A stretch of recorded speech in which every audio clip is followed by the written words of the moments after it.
Tasty खाଇବା तो समस्त को भल लगे कि टेस्टी खाଇବା को हेल्दी केमती बनैबा चलतु आज ये रेसिपी आम आज शिखा। तो आज रेसिपी हूँ ओट्स उपमा। तो चलतु आज बनवा ओट्स उपमा। नमस्कार, जय Jagannath. Welcome to my channel village lifestyle को।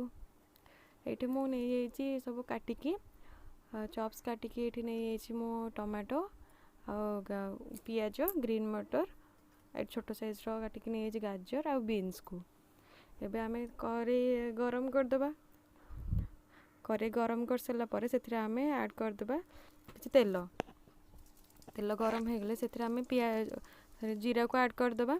जीरा फुटीगला से काटिक रखा पियाज को ऐड करदे। पियाज को पकई सारिक आम यहाँ फ्राए करवा।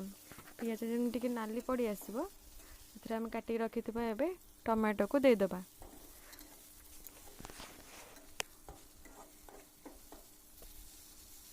टमाटो को सेपरी आम भाजवा। ये नरम हवा पर्यंत टमाटो को आम ये भाजवा।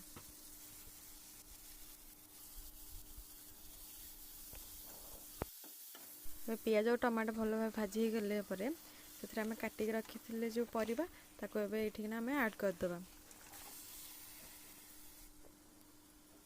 सेटा चाहिए आप फूलकोबी भी नहीं पारे, बीट्स भी नहीं पारे।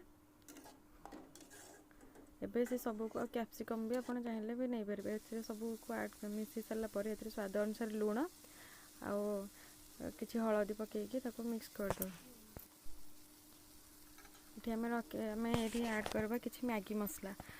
बाजार जो मिलूँ मैगी मसला भी आप पकई पारे, किंतु मो पाखे यहाँ इंस्टांट मैगी मसला जो थिला छोट पैकेट जो आस मैगी पैकेट रे से मसला ये मुझे पकई जो पैकेट अच्छी मुझे अधा मसला पकईकि से सबको आम भल मिक्स करदे। परिवा सिझापी से किसी आम पानी देदेबा घोड़े देवा। 5 मिनट पर घोड़े काढ़ देखा परिमाण सिझी बोली। घोड़े काढ़ी सारिकी से ऐड करवा सफल मसला ओट्स। ये मुझे 2 कप ओट्स नहीं आप चाहिए भी आप क्वांटिटी को देखिए आप अधिक भी कम करें। ये 2 जन खाला परिके ओट्स मुझे सबको भल भाव मिक्स करदे।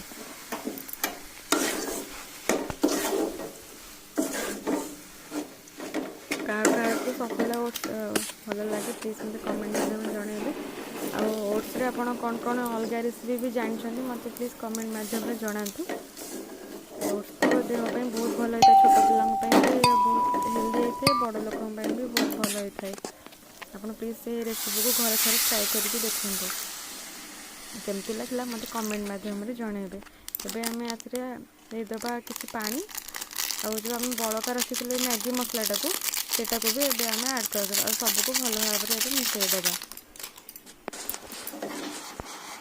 सब किसी को भल किए समय फुटापी छाड़ू। ए देखूँ ओट्स तो पूरा भल भाव बनी सारा